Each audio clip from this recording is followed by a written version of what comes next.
hate to say it, but Nigel Farage's speech isn't really landing tonight. He went after the Tories and Labour, both because of net migration, 10 million people over the past couple of decades. He called them the uni party. Do you think this kind of rhetoric is going to cut through?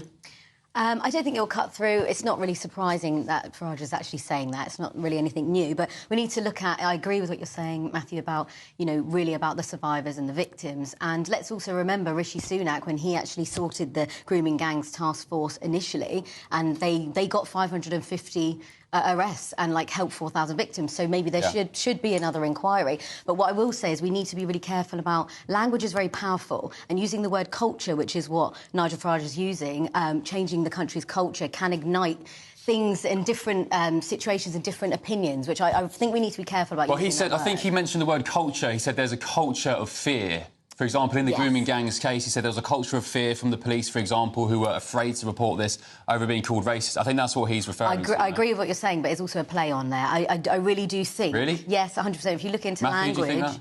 Language is very powerful. What I think is that there are certain people who want this story to become about British multiculturalism, and as they see it, the failure of that.